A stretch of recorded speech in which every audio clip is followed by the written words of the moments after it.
आप देख रहे हैं खबर प्रवाह, खबर बिना रुके सबसे पहले। ठीक है, थैंक यू फॉर कॉलिंग। नमस्कार। हमारे जरा इसकी कार्ड बना दो।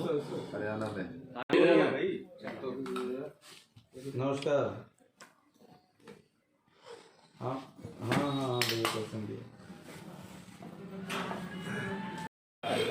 हाँ कर लेते हैं, खुल रहा है 12 बजे। अभी तो शुरुआत है सर। 12 बजे कुछ दिनों से जद्दोजहद चल रही थी, माथापच्ची चल रही थी। टिकट की दावेदारी की लंबी कतार थी, जिसमें भारतीय जनता पार्टी की लिस्ट जारी हुई है। उसमें आपको प्रत्याशी के रूप में देखा गया है। क्या अपेक्षाएं रख रहे हैं क्षेत्र से और क्या चुनौतियां रहेंगी इस बार?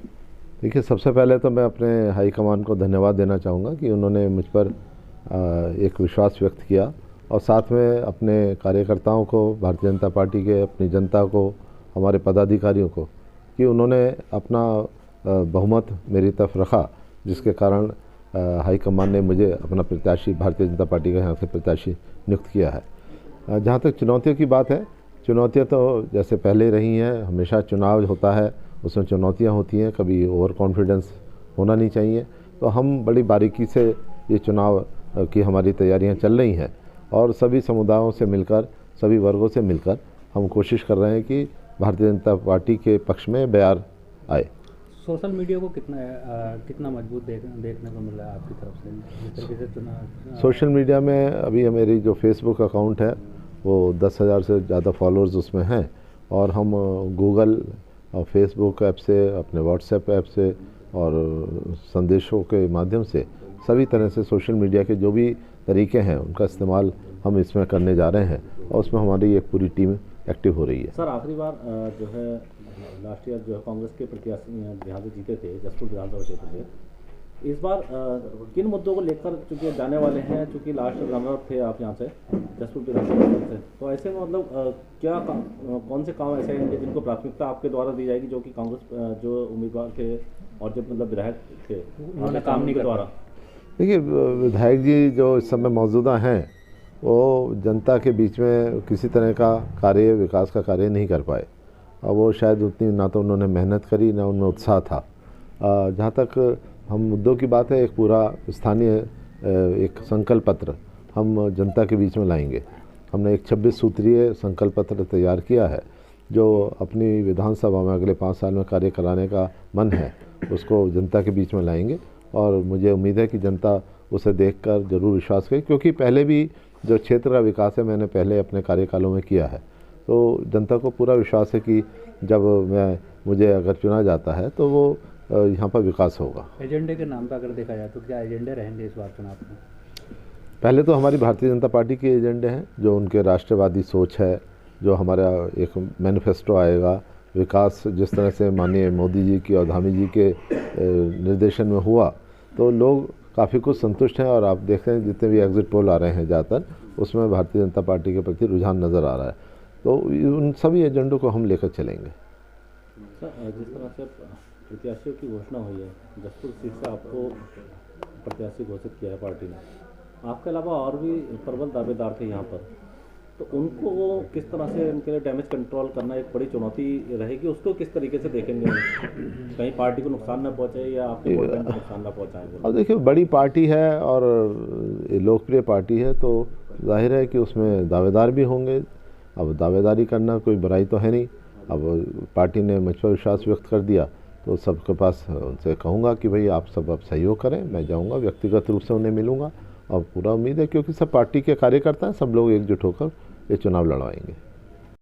डॉक्टर शैलेंद्र मोहन सिंघल जी को टिकट दिया गया है, कैसा मतलब आज पार्टी कार्यकर्ता और पदाधिकारी किस तरह महसूस कर रहे हैं? क्या स्ट्रेटजी महिला मोर्चा, चूँकि आप जिला उपाध्यक्ष भी हैं, तो रहने वाली है? बहुत अच्छा स्टेटस है। जसपुर विधानसभा से डॉक्टर शैलेंद्र मोहन सिंघल जी को टिकट दिया गया है। 2 बार के ऑलरेडी वो विधायक हैं, उनके पिताजी ब्लॉक प्रमुख रह चुके हैं, तो कहीं ना कहीं उनका एक्सपीरियंस बहुत अच्छा है।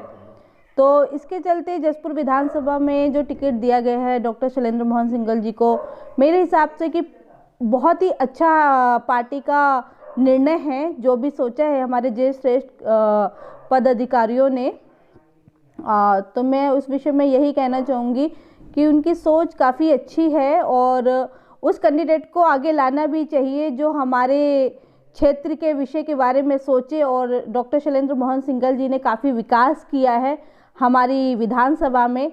यही देखा जाए कि कांग्रेस के विधायक हैं आदेश चौहान जी, उन्होंने अभी तक कोई विकास नहीं किया है।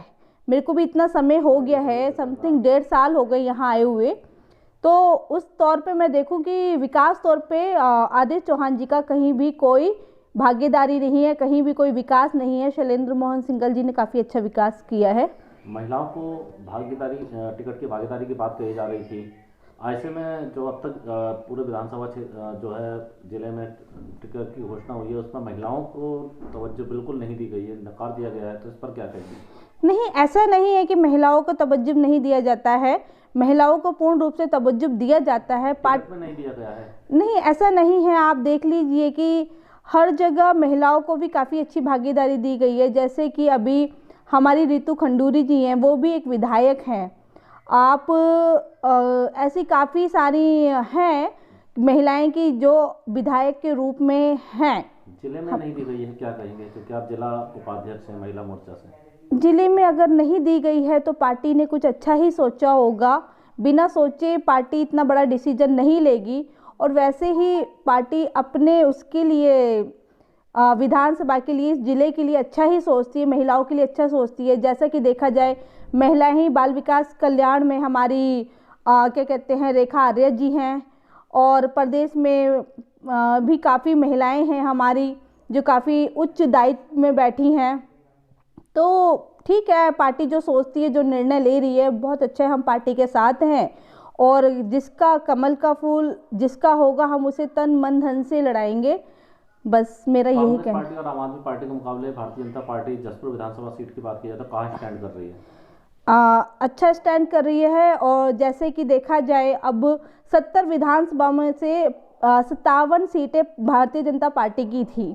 इस बार भी ऐसा ही है कि भारतीय जनता पार्टी पूर्ण बहुमत से अपनी सरकार लाएगी और अपना परचम लहराएगी। जसपुर और काशीपुर की बात की जाए तो लंबी लंबी कतारें थी और जो अपेक्षाओं का दंश झेल रहे थे लंबे समय से, लेकिन टिकट की दावेदारी जो कर रहे थे, लेकिन उनको अंधकार में रखा गया। ऐसे में इनके, जैसे काशीपुर की बात की जाए और जसपुर की बात की जाए, इनको टिकट कर दिया गया। तो कहीं ना कहीं ये निकल कर आ रहा है कि कंट्रोल कैसे करेंगे? नहीं, देखिए, अंधकार में किसी को नहीं रखा। अब आप देखिए अंधकार में कैसे रख सकते हैं, आप ये बताइए। हमारे विधायक हैं काशीपुर से चीमा जी, 4 बार के विधायक हैं वो। तो आप कैसे कह सकते हैं? अगर 4 बार अगर जनता ने उन्हें विधायक बनाया तो आखिर कुछ सोचा होगा। ऐसे ही कोई 4 बार 3 बार विधायक नहीं बनता है। तो जनता के अकॉर्डिंग ही हमारे सरकार ने ये फैसला लिया है, बहुत अच्छा फैसला लिया है कि उन्हीं को टिकट देना भी चाहिए। डिजर्विंग है, उन्हें नॉलेज है, उन्हें पता है कि कहाँ से क्या विकास होना है और क्या कार्य होने हैं। तो अच्छा फैसला है। लेकिन उनके पुत्र के द्वारा जो है अभी कुछ ही दिन पहले पार्टी की सदस्यता ली गई और फिर टिकट की दावेदारी तुरंत ही उनको टिकट डिक्लेयर कर दिया गया। तो कहीं ना कहीं जो पिछले काफ़ी वर्षों से पार्टी की सेवा कर रहे थे, उन लोगों को कहीं ना कहीं कुठाराघात हुआ है। नहीं, ऐसा कुछ नहीं है। देखिए, अब एक घर में एक व्यक्ति डॉक्टर है तो क्या दूसरा व्यक्ति डॉक्टर नहीं बन सकता है? बन सकता है ना। तो ऐसे ही अगर अपने घर में चीमा जी अभी तक विधायकी के रूप में समाज सेवा कर रहे थे, तो अब वो उनकी एज ऐसी आ चुकी है कि वो इसमें सक्षम नहीं, लेकिन वो अगर समाज के लिए सेवा करना चाहते हैं तो मेरे हिसाब से उन्होंने अपने बेटे को लाके आगे ठीक किया है। और समाज सेवा किसी भी रूप में होनी चाहिए, चाहे वो किसी भी पेशे से करें।